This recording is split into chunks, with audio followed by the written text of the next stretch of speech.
frontal attack is not always the best option. Using your stealth abilities eliminate all enemies without being detected.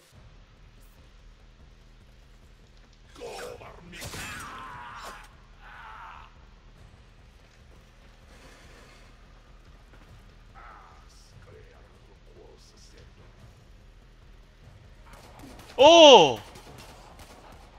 How? What? I've done this before. No, I need those attempts. Fuck.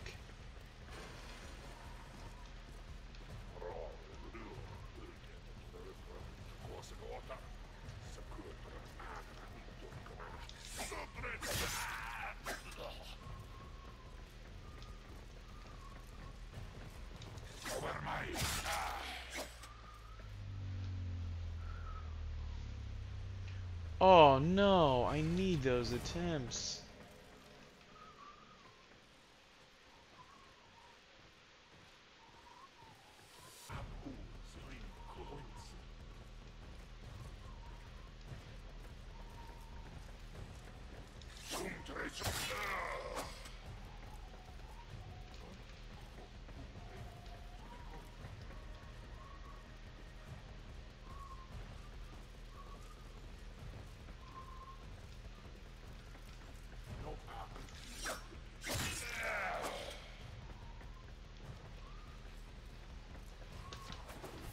Oh.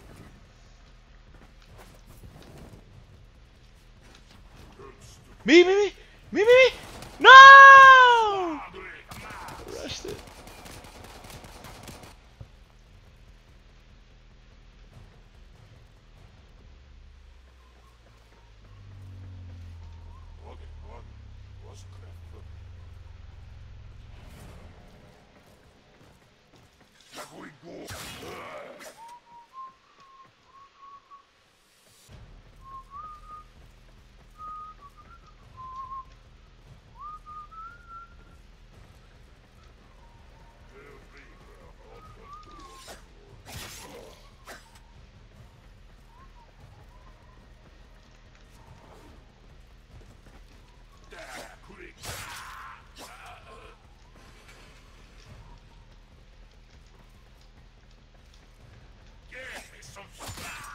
Alright, one more attempt.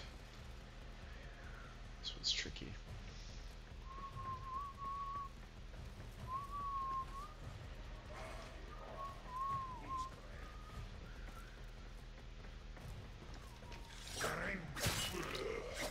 Shit. No! Oh. Fuck. Oh, I failed? Oh. Alright.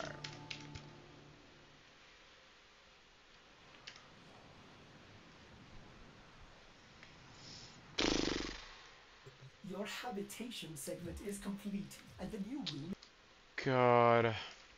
is excitement. Will you go there now, operator? Will you?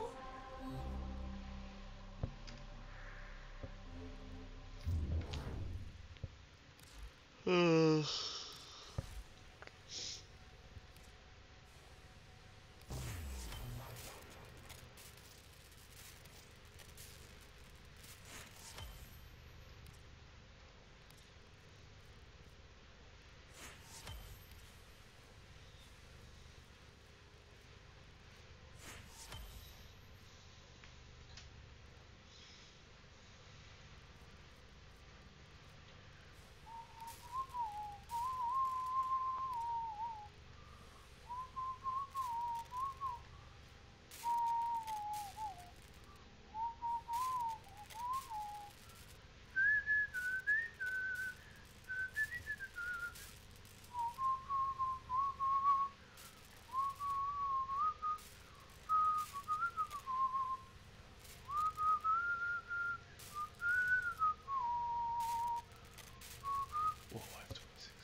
Piscinas or what are they saying? Uranus Azur.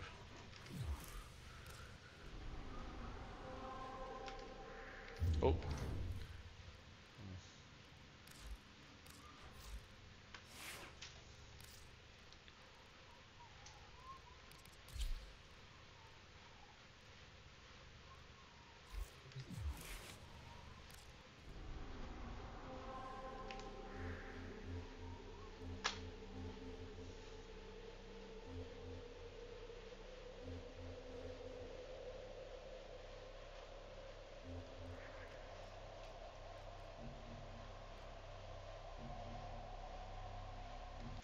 See the other one? Eris.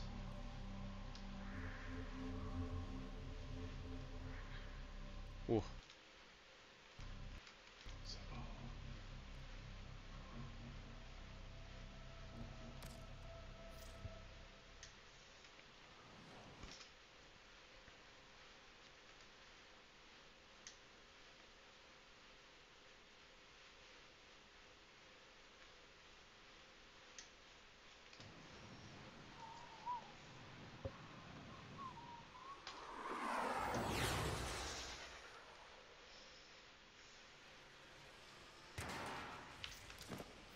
These radio towers carry top-secret interplanetary communications.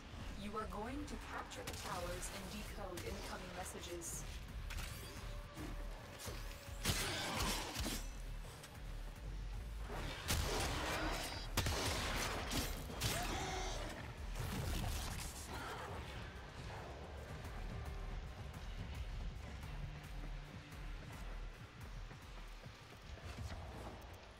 You have captured a radio tower.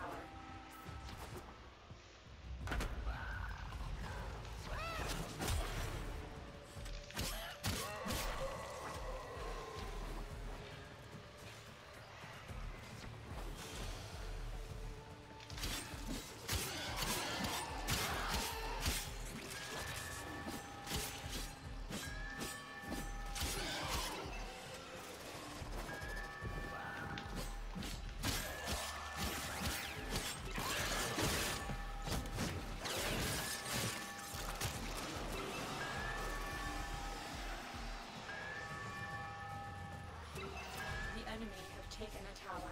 You must recapture it. My warframe is strong. Where?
control.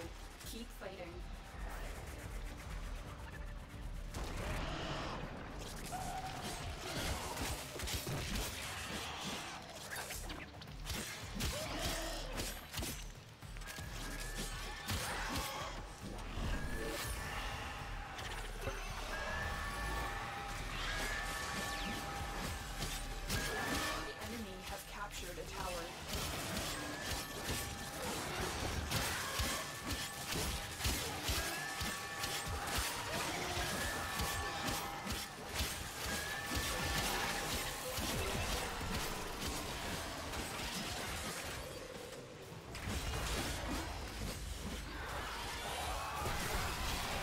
Control of all 4 towers.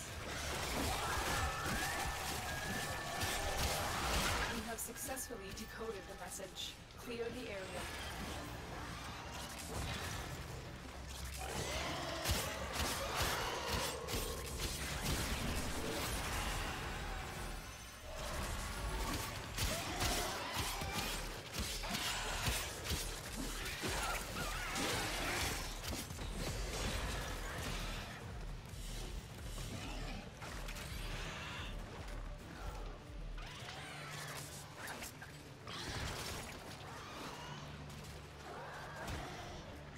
The enemy have deployed fierce reinforcements. Are you willing to stay and decode more messages?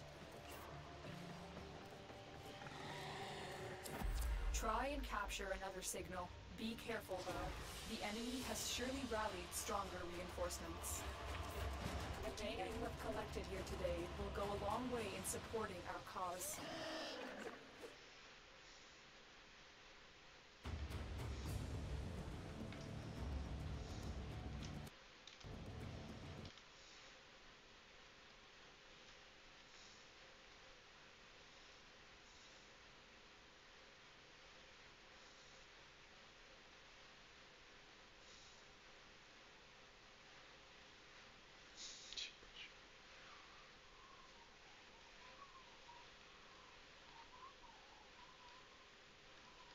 Currently the best Nightmare Dungeon pusher in the game by a mile. Vornado might be another contender to clear the first 100 because it's just like so versatile if you get lucky and get the temp store. But overall I think with Bulwark it's a lot easier because it has a ton of survivability even after the nerfs again because we have the injured scaling. In A tier we're starting here with the Bone Spear Necro, so this one got about half damage nerf. But it's still very strong. I've killed Uber Lilith. I'm also going to put that in the description with it. It's still going to be a sub 2-minute kill with a Bone Spear Necro, and that's even without the hearts. And the Necro gets one of the strongest hearts, which is the Great Feast here, where with no minions, this bonus, so you get 75% increased damage, applies to you and just drains a bit of essence. So this is going to be literally insane. It just drains a bit of essence, but it's just so strong, man. We'll see how that's gonna turn out. But I also think the Bone Spear is in the leveling meta in 4-man, so it's gonna be really strong for that. That's for sure. Next one is the Shred Druid. Probably you guys have seen. This one is also amazing at killing bosses, and it's also amazing in speeds. I already made the speed version, and I'm already gonna put the boss killer in the description. Like this lightning one may have gotten nerfed a little bit. You guys have seen the billion damage. But they didn't nerf the poison, similar to the Twisting Blades. The poison still has like double, triple, quadruple dipping with the Toxic Claws. And this one also benefits tremendously from obviously the 1000 crit damage of Grisly Rage, and then you just keep getting Grisly Rage whenever you get CC'd. So I think this is a very strong build. And this one is also a very nice leveling build. We're going to get to the leveling ones in a second. And then we have various rogue builds here. I think rogue is a very well-rounded class now. They have dodged all the nerfs basically. I mean, there was like some very minor like healing nerfs and stuff, but it doesn't really matter. I mean, like we're playing Diablo, like you need damage in this game. And rogue has a lot of it. And all these builds, Barrage, Trap, Flurry, Rapid Fire, Penetrating Shot, seem to be very, very strong here, sitting very comfortable in AT. I think Twisting Blades is still undisputed king because of this poison interaction. But all these builds are very viable, and obviously like all the builds benefit tremendously from getting all the imbuements. This is gonna be crazy. Right now I'm like kind of debating. It looks like I'm gonna be starting a Twisting Blade Rogue, like 90% chance, or there's a 10% chance for Bone Spear. I'm gonna test that live on stream today. We're gonna do some leveling practices and then I'll make my final decision. But yeah, I think Rogue is insane, my friends. So that's pretty much covering the A tier. Like, this is just a bunch of rogue builds, Shred Druid, Bone Spear. And I think next here in B tier we have the Pulverized Druid. This one is very strong, very good AoE, probably what Upheaval Barb could have been. But this is on a Druid spec. And it's very cool, it's very good for speeds. It got like a slight nerf from the Codex, that's why I put it a bit down, because it lost some of the damage there. But overall it's a very solid build, and yeah, could be a nice leveling build next to the Shred Druid. Because Vornado definitely is not leveling, you need Tempest Roar for this one to work. But yeah, you get the strongest build for that. And then here I have various Barbarian builds. I think these 4 now, with all the nerfs, are very equal in power. Like Hoda Barb got his damage divided by 3 or something, like the Quake's completely gone. And it also, Barb has not really any like offensive, like class-specific hearts. So the only one that could be like somewhat usable here is this one, where you get crit chance. And if this one snapshots with Whirlwind, I wrote it down here, that Whirlwind can potentially snapshot this crit chance. But the thing is, like, Whirlwind already has a lot of crit chance, so I'm not really sure how strong that's gonna be. And yeah, the gore is still pretty bad. I mean, like, in general, I'm not a big fan of like taking away a control that the player has over their characters and just making it automatically trigger. Like, it automatically triggers now every 2 seconds, and you have no control over when you want to release the damage. And obviously you can't stack the damage as high, even though the cap is gone. You still only can stack it for 2 seconds, and then like the release of the damage just happens and you can't control it really. So yeah, it just like feels bad. But Whirlwind Barb is probably still the best for speed, and Hoda Barb can be very nicely played overall, like in Hell Tides and all that stuff. And then we have Double Swing. This might end up being the best pushing build on Barb now. It got minor buffs and it didn't get that many nerfs. Obviously, like the crit and vulnerable and main stat on 4 weapons hurts all the Barb builds a lot. But still, Double Swing got a couple minor buffs to like some of the aspects and some of the vulnerable procs. Yeah, and then we have the Thorns Barb here. This one used to be very strong, and you could like very comfortable clean up Nightmare 100 with this. But with all the toughness nerfs, this might get rough here. I don't know, like, we'll have to see. But you know, Thorns is a build that relies on getting hit. And obviously, if you're getting hit, and like your toughness is nerfed, like close damage, damage reduction while fortify, all that is nerfed like crazy. I'm not sure if it's really going to be that feasible to just stand there and let yourself get hit by the monsters. There's probably a few more honorable mentions here in D tier, but I don't really know all the like off-meta builds. I mean, there's like an Immortal Blood Necro and even potential for like a Summoner Necro. I think these would be about somewhere here in B tier. Because Bone Spear is not really that great in pushing Nightmare Dungeons, because the intelligence doesn't really, like, intelligence scales resistance, and resistance doesn't really work. And the Blizzard devs have said they need like until like Season 2 or Season 3 to fix this. So yeah, the intelligence classes, I mean, we're gonna get to Sorky in a second, are like not really well-rounded for surviving anything right now. Like, they don't have armor, and well, their intelligence resistance scaling doesn't work properly or has like very little impact. And yeah, we have no fix for that, so maybe this Immortal Blood Necro actually can compete with Bone Spear for Nightmare Dungeon pushing. And yeah, Summoner Necro seem to get a lot of buff, I like to see that.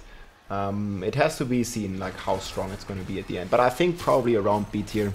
I definitely don't think it can compete with the S tier builds, or even Bone Spear in like a group scenario. No shot. But yeah, there will probably be a couple more builds here, guys. I just wanted to, like, you know, highlight the most popular builds. And yeah, on Sorcerer here we have the Ice Shard and the Blizzard Sorcerer sitting comfortable in the S tier, man. Like, Sorcs really got it hard, guys. They got huge nerfs, their control aspect is gone.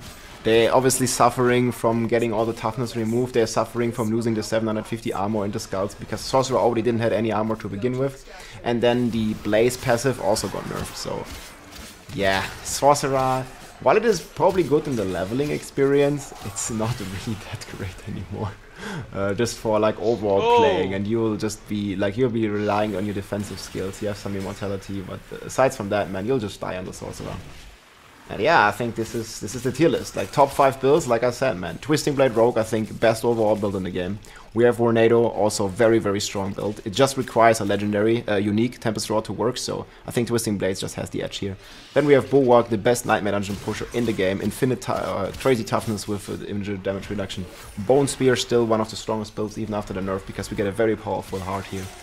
And then we have the Shred Druid, which still can one-shot every boss in the game with Toxic Claws and is an insane speedrunner. Sadly, the Barbs are all down here because even, you know, I like Barb, but Barb, you know, as a super hard, it got damage reduction. 15% chance to ignore incoming damage. While every other class got like some offensive capability, like 75% damage here, all imbuements here, like more projectiles on the Sorcerer, and then Barb gets some 15% chance to ignore damage. It just feels bad, man, with Ignore Pain. So yeah, I think Barb is a big loser in this patch for sure, next to Sorcerer, obviously. And the other classes are dominating. I have like 2 more tier lists, because you guys know I'm gonna be blasting to level 100, and I made like a tier list for that. I think just by class, not by build. So I think first of all, in the leveling, just 1 to 50, Rogue Twisting Blades has the edge. Seems to be the best. It's just so strong. It gets the aspect right away, has crazy mobility, and it's also the best class overall to level. Insane DPS. The poison just deals infinite damage, double dipping, triple dipping with all the stuff, and yeah, this is most likely gonna be my starter class. Then we have the Druid. I could see the Druid potentially winning, even though Druid is very bad in leveling, especially if you're playing solo. But if the Druid gets lucky and get a Tempest Roar early on, because it's a longer race now, especially with all the XP nerfs that we've seen, I could very well see that the Druid is pulling ahead here. If a Druid gets lucky and gets Tempest Roar, it could compete with the Rogues for first 100. But overall, like, just reliably, Rogue is the best pick by far. Bone Spear is also pretty good with the new heart. The downside is, like, you need the exposed flash ring on Necro. If you don't get that, the essence management will be hard. But Bone Spear Necro has good damage, like, throughout the entire process, basically. Then I have Barb here on kind of the 4th slot. Bleed into Whirlwind is still a good combination. We even got, like, a bit of buff. Like, we are playing, like, a Bleed Deathblow Barbarian build with Rend. Has a slow start, but in mid and late game it seems to be somewhat decent. Obviously it can't compete with Rogue, Necro or Druid, but still it's okay overall. We'll see how it's gonna turn out. And then, yeah, well, in F tier here we have the Sorcerer. Sorcerer is very good at 1 to 50 leveling, but then if you don't get Raiment of the Infinite, or if you like miss all this toughness right now, I think it just falls off a cliff, like after you hit like 60 to 70, and then all the other classes will just massively pull ahead. But yeah, in leveling 1 to 50, if you only care about that, that's still pretty strong. And obviously, guys, with all these XP nerfs that we've gotten, I think our XP got like, you know, we had like 30% in +3, and now in +3 we have like 4.5%. So yeah, we got like a 20-25% XP nerf overall throughout everything. And then obviously we got a lot of debuffs to our crit damage, to our vulnerable damage, a lot of nerfs there, a lot of damage, nerfs to our toughness. I'm expecting, like, I initially expected the race to last for 24 hours, and now I'm more thinking like it's gonna be like about 30 hours. So like 5-6 extra hours for the race. But my plan is to do 1 session. We're gonna be starting on Thursday evening here, and we're gonna try to go all the way until we're level 100, so probably until Saturday morning. That's what I'm preparing for. But yeah, guys, again, take this all with a grain of salt. These are just my thoughts. I played a lot of hours, guys. I played a lot of different classes. I think this is fairly accurate, but this one is going to change for sure, especially as we get to play these Malignant Hearts, because nobody even has, like, you know, played them or knows exactly how the mechanics work, because there's no PTR server. We're basically going to have the season start, and this is going to be our test server. And yeah, I'm expecting things to go crazy. I'm expecting things to be, or some things to be broken. I think they said it on the developer stream as well. But yeah, I'm still looking very much forward for the season. Even though Barb and Sorcerer really need help. I hope that this could be addressed in future patches. And we get some quality of life, like stash spaces, filter, you know, like a resistance fix, like all these kinds of things that the game really, really needs. Those would be awesome to see.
Oh,